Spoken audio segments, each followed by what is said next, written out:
Part 2 of our live mock draft here on the radio.com sports fantasy football show. Last week we did rounds 1 through 8. This week we're doing sleepers, rounds 9 through 13, with myself, Steven Andress, with Jesse Pantusco, and Jordan Cohn from the radio.com sports staff. Let's get it. All right, we are in round 9 here. I am picking from the 2 spot. Jordan is picking from the 8 spot with a 0 RB strategy. Jesse is from the 9 spot with a RB heavy strategy to start. We have most of our starting lineups set here, our core, so now we can kind of go any direction looking for sleepers. I am on the clock with the second pick in round 9, still without a quarterback. 9 quarterbacks have gone off the board at this point, and I would have thought I would pass on one here. I think I still am. Josh Allen is very tempting with his rushing upside. That would be the one I would consider. But at the same time, I'm considering a double Lions wide receiver stack here with both Kenny Golladay and Marvin Jones Jr. If you look at the red zone targets from a year ago, Kenny Golladay led the league with 13 targets inside the 10-yard line. Marvin Jones, in an injury-shortened season, had 9 targets inside the 10-yard line. So Matthew Stafford is looking for both of these guys. It kind of works, as it turns out, as a handcuff for Golladay, but also a guy I can still start at the same time in Marvin Jones. So I think I'm going to go with Marvin Jones here in the 9th round and continue to wait on quarterback.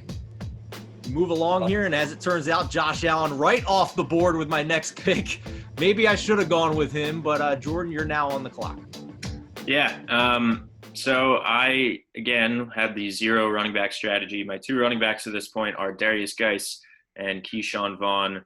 I'm loaded at the wide receiver core. I think that the best player available right now, both in terms of upside and value, I really like Darius Slayton this year. But I just really don't see a use for him on my team right now. I'm going to go with Latavius Murray. Alvin Kamara's health has never been, the most sturdy thing. He always has that big red Q next to his name. And Murray, even when he's in, is kind of the ground and pound, right down the middle running back here. Some stability at the position is not a bad thing. And, him, Geis, and Vaughn, it's not the most exciting trio of running backs, but in the 9th round, I'm happy with a guy that can score you, 6 to 8 touchdowns in a season, 6 to 10 fantasy points. I'll go with Murray here. So, Jesse, you are now on the clock in round 8. Okay, I was thinking of sniping Stafford, but I don't want to do that yet. I'll leave him for you, Steven. I'm looking. I mean, obviously, I have a good starting running back trio. I would have loved to have gotten Breida in this round. I think any of the running backs that I'm seeing in the queue would probably be a reach at this point. So I'm going to go back to the wide receiver and I'm going to go with a guy who I think has a chance to be the Eagles' wide receiver 1 potentially, is rookie Jalen Reagor out of TCU. I think the Eagles' passing offense, I mean, they were really grasping at straws last year with all the injuries to Alshon Jeffrey and Deshaun Jackson, using Greg Ward, a former college quarterback, as their slot receiver. It wasn't good, but hopefully with a little injury luck, that won't be the case this year. And Reagor is a guy that has some speed on the outside, displayed that a lot at TCU. In the 9th round, in that kind of wide receiver 30 to 40 range. I know we have the concerns coming off a shortened off season where he didn't have the reps with Carson Wentz that he would have ordinarily, but I like him here. And I am very upset at the auto draft feature of a team taking 2 quarterbacks by round 10. Matthew Stafford is off the board for me when I get back on, but Jesse's back on the clock here. And I just want to make one more point on that Reagor pick.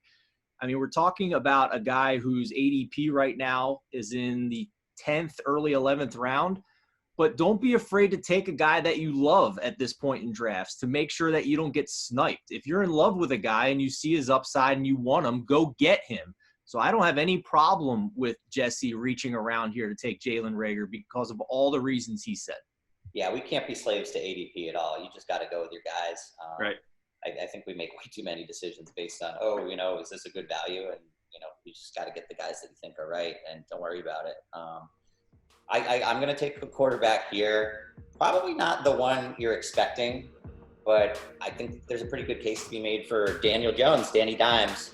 I talked about him a little bit in the last episode, and I have Evan Ingram, so I'm doing a little bit of a mini giant stack here. Jones, he's a very raw, real-life quarterback, but was excellent in fantasy last year. I believe he led the rookie quarterback position in touchdown passes.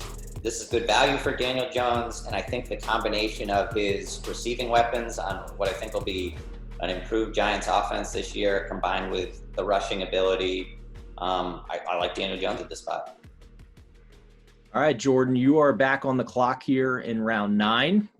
Your 0 RB strategy has led to 3 running backs in rounds 7 through 9. I'm sorry, we're in round 10. So who do you like here after 3 consecutive running backs? Let's make it 4 in a row. I'm going to, again, slightly go against ADP here. And this guy, I guess technically he's a handcuff, but I'm not taking him for that reason. I really like Antonio Gibson as someone to take here in a 0 running back strategy league, or draft rather. Because, his upside, again, is limitless, especially in PPR. They say they want to deploy him all over the field. He could be a Chris Thompson type. He has explosive athleticism. Gibson is someone who's getting a lot of hype from the coaching staff, from the fan base. And again, Geis doesn't pan out. I have Gibson on my bench, and, maybe they both pan out. Maybe they both have a role. Gibson more as a pass catcher.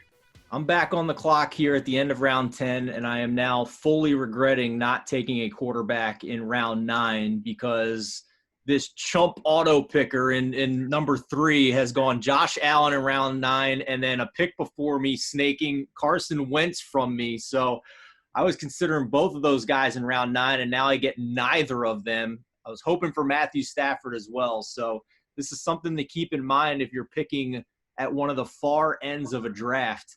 To understand that guy that you think could come back may not. So at this point now, I'm not reaching on a quarterback. All these guys are another tier below. I think I can wait a couple rounds and still get somebody at value. To me, in the last episode, we talked about when you're taking David Johnson in the 3rd round, be careful that you take the correct D. Johnson from Houston, because here in the 10th, I'm taking the other one. It's Duke Johnson. I think David Johnson is an injury risk again this season. It's hard to project that year in and year out, but even if David Johnson is healthy, I think Duke Johnson is a solid satellite back with upside. So as my RB4 here, I think he's a guy who could potentially leapfrog Damian Williams and Tariq Cohen on my team as the year goes on to get into that RB2 spot as I play kind of RB2 by committee here moving forward. So we're heading back into the 11th round now. We will see who's going to be on the clock here. I like the fact that I have now 3 solid options for my RB2. Again, I'm still going to wait on quarterback. You're looking at who's available here in the 11th round. Names are Cam Newton, Ben Roethlisberger, Baker Mayfield, Joe Burrow. I just think there's just a huge cluster in this tier of quarterbacks that you can get anywhere between round 11 and round 13. So I'm going to look for value elsewhere. I'm going to look at the Eagles backfield here. And knowing that right now, as we record this, they still only have 2 running backs when it has mostly been a 3-man backfield under Doug Peterson. Boston Scott had some big weeks a year ago.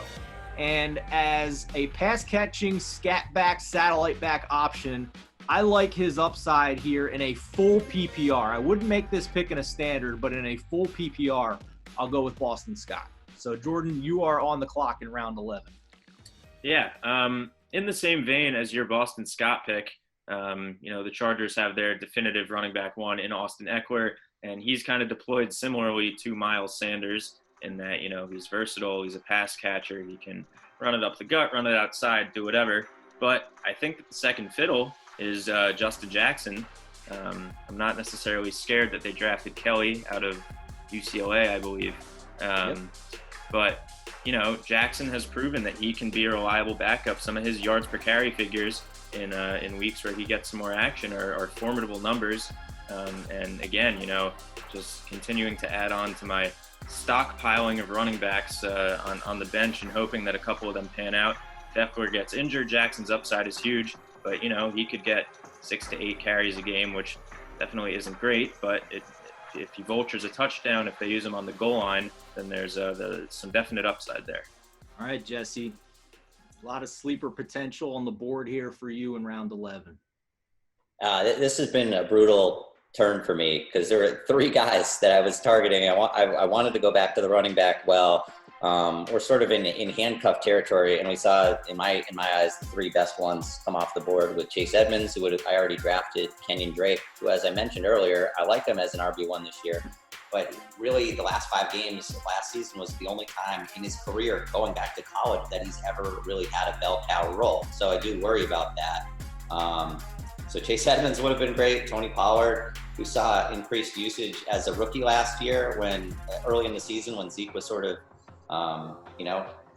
had some rust to shake off after holding out all summer. He was a guy that I was targeting. He's off the board too, and Justin Jackson as well, because Austin Eckler has never had that, is a sort of a smaller back and has never had that number 1 lead workhorse role all to himself. So I thought Jackson would have had great usage too.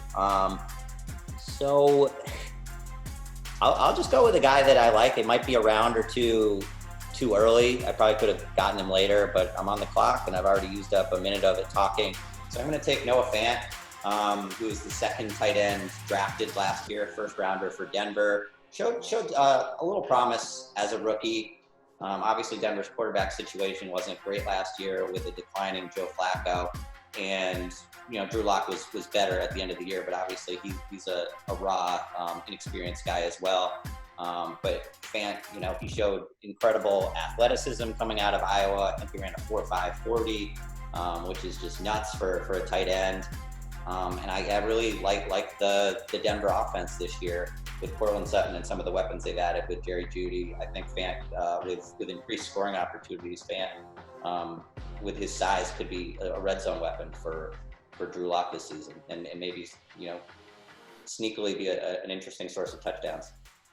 All right, coming around the snake here, Justin Jefferson, the rookie for the Vikings. The Patriots defense, stupid. Please don't draft your defenses until the last 3 rounds of a draft. Darrell Henderson. Your league should just not have defenses too. Yeah. Also an option. They've gotten rid of kickers. Defense, I guess there's still some strategy to it in streaming, but I don't think we need them. Valid argument. Darrell Henderson off the board. Sterling Shepard, Joe Burrow, Deshaun Jackson. Jesse, back on the clock. Okay. I think you got to bear with me here because I think I should probably pick a running back, but I just kind of hate what's left. Yeah, I mean, we are getting down to the nitty gritty here. Going through my queue, I mean, maybe I'll just go off the strength of my big 3. I guess that's kind of the benefit of going running back heavy right away. If there's nobody you like, I mean, this is the position I'm in. So, okay, here's one for you. I'll go another wide receiver. How about Anthony Miller from Chicago, who, should be the number 2 receiver there behind Allen Robinson. Was, highly touted guy coming out of Memphis, I believe. And his rookie year, I think he scored 7 touchdowns. Last year, he didn't score as many touchdowns, but saw better volume. And I think given the poor quarterback play that we've seen from Chicago, he's probably arguably overachieved. And, I think Nick Foles will be, he's not God's gift to the quarterback position, but I do think he will be a sizable upgrade on what they were getting from Mitchell Trubisky, who is just totally tanked since being drafted. For sure. All right, Jordan, who you like here in round 12? I like a lot of the wide receivers, so I'm going to jump back on that train. The one that I'm going to go with is significantly farther down than some of the other ones on the big board, but I don't get why John Brown is valued so low. He's still the wide receiver 2 in Buffalo. Beasley is going to get a good amount of targets as well, but last season Josh Allen almost provided 2 1,000-yard receivers. He gave Brown his 1,000 yards, and Beasley was in the 800s. Brown is still having the same exact role in the offense as that deep threat. Diggs is a little bit more versatile, though he can also fill that role. I don't see why Brown should be going, in the 40s or 50s of the wide receivers. while he still has upside of, 800 yards and some long touchdowns that can win you a week, I really like John Brown in the 12th. For sure. Can't argue with any of that. I'm back on the clock here in round 12. I have to take a quarterback here either in the 12th or the 13th round or risk really falling off of the quarterback map.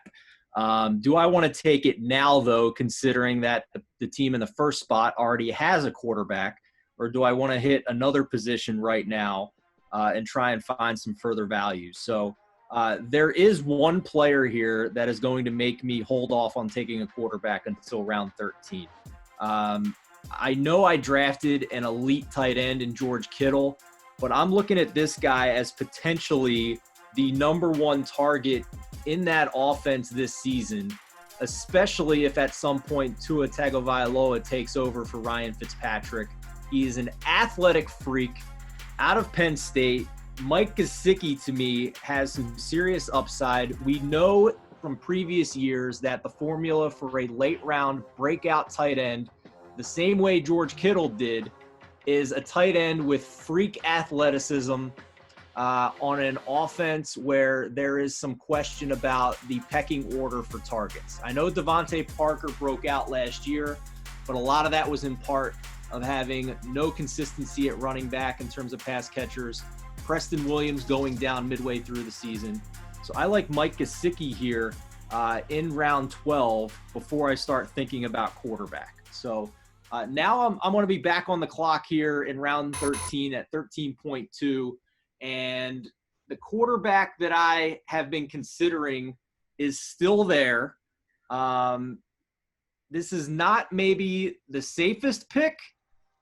He's coming off of a massive injury that would have ended a lot of people's careers, but Ben Roethlisberger is staring me in the face. But I think Ben Roethlisberger, coming off of that elbow injury, and I know that's a hard thing to do, is a massive injury last year, but look at before that, what he's done in previous years. He's had several top 8 fantasy finishes with high volume passing. So I'm going to chase upside here in round 13 and then maybe try and pair him with a little bit more consistent quarterback option in a later round. So now we head back through Nyheim Hines, TJ Hawkinson, Preston Williams, who you'd mentioned, Baker Mayfield, the Chargers defense, and now Jordan, you're on the clock in round 13. Yeah, Hines was another guy that I was hoping would come to me here just because, regardless of what they do with Mack and with Taylor, I still think that Hines has that receiver upside, which helps PPR kind of stocking running backs up. The other thing I wanted to say, Steven, is that we at radio.com release our streaming quarterback options, and it's kind of a tried and true formula where we had some exceptional results last year. Our trio of streaming options usually averaged out to be a top 10 quarterback that week. So that's another viable option if you see yourself at a point in this draft where you're really just not liking any of the options. I bet Gardner Minshew won't even be drafted here, and he's a guy that could flirt with QB1 value and had good rushing numbers but didn't score any rushing touchdowns last year. So I absolutely agree with your streaming comment. Definitely. 100%. And Jordan, the other thing on top of that, the average of all of our streaming picks averaged to a top 10 quarterback. The highest scoring streaming pick that we had each week averaged as a top 3 quarterback. So if you find the right guy on any given week, you could have an elite quarterback for that week. Yeah, definitely. So for my pick here, there's a lot of options that I'm not in love with. There is A.J. Dillon at the top of the board, but I'm actually going to go with another Packers running back. I'm going to go with Jamaal Williams here. He's a lot farther down, but I just think that he has more of a concrete role as that pass catcher, and I don't think that's really going to change. And again, just kind of utilizing running backs whose specialty can be used in PPR leagues for a flyer on any given week. All right, Jesse, this is going to be the last pick in our show this week. Wow us. Knock our socks off. I don't know if I can deliver on that. We're in the 13th round. It's slim pickings, but I'm going to go, because I've just struck out with so many running backs the last few rounds, I'm going to go the handcuff route with Josh Kelley, rookie running back out of UCLA. and I knew Jordan wouldn't take him because he already got Justin Jackson, who was another Chargers handcuff for their starter, Austin Eckler there. But yeah, Austin Eckler has never, come close to 200 carries or anything like that. He's always just been, he almost had 1,000 receiving yards last year, but that's just never been his role. So I could see a guy like Josh Kelley or Justin Jackson maybe vulturing him on the goal line. And I just think there's going to be a bit of a philosophical change with the offense now that Tyrod Taylor I imagine he's going to be the projected week 1 starter since the rookie Justin Herbert hasn't had any offseason reps with his teammates. So I think the Chargers might be a little more conservative and run the ball a lot this season. 100%. As we wrap things up this week, I want you each to take a look at the team you have drafted here. Look at the board. Give me one regret you had in this draft, something you would have changed if you could do it again. I'll start. For me, it's definitely passing on a quarterback in round 9 and thinking the one I would get would wrap all the way back to the end of round 10.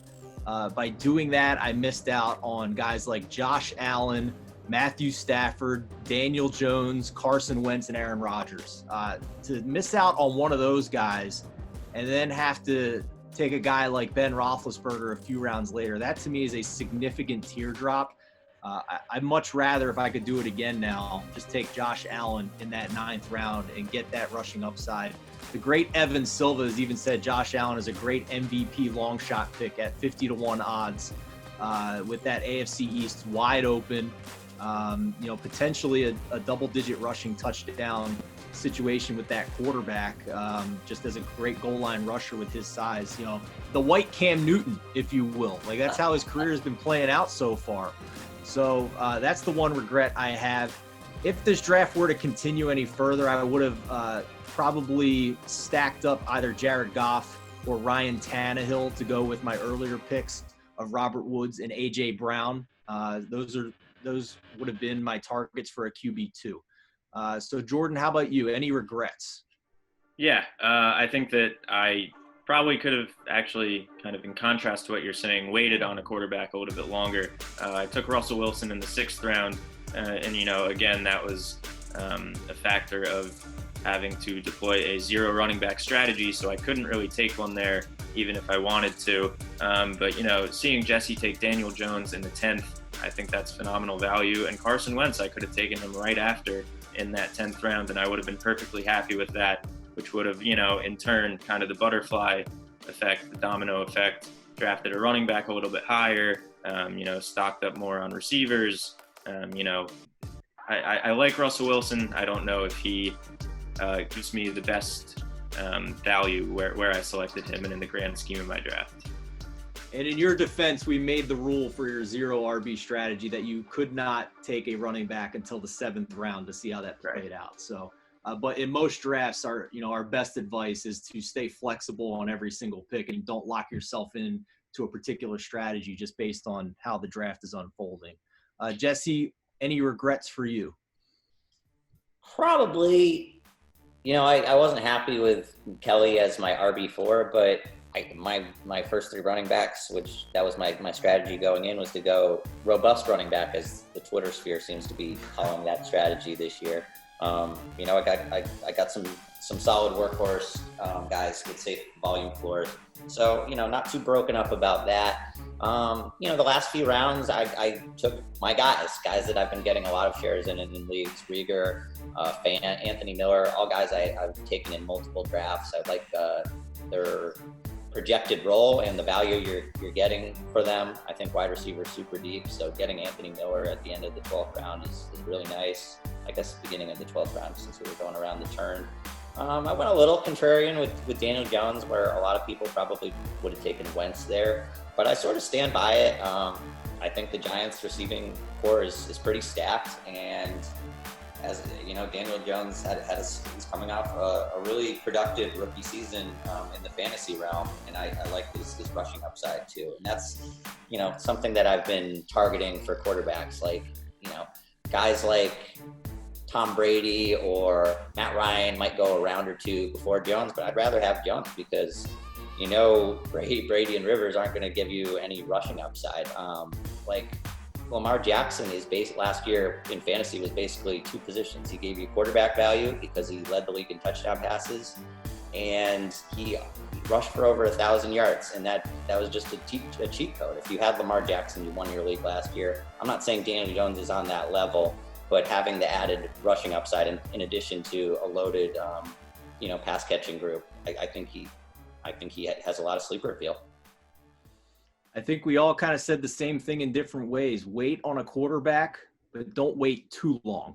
Seems like that 9-10 round spot, maybe even the 8th, is kind of a sweet spot for quarterbacks this year if you're not going to go after Patrick Mahomes or Lamar Jackson. So that's going to do it for this week's episode. We hope you guys enjoyed the mock draft.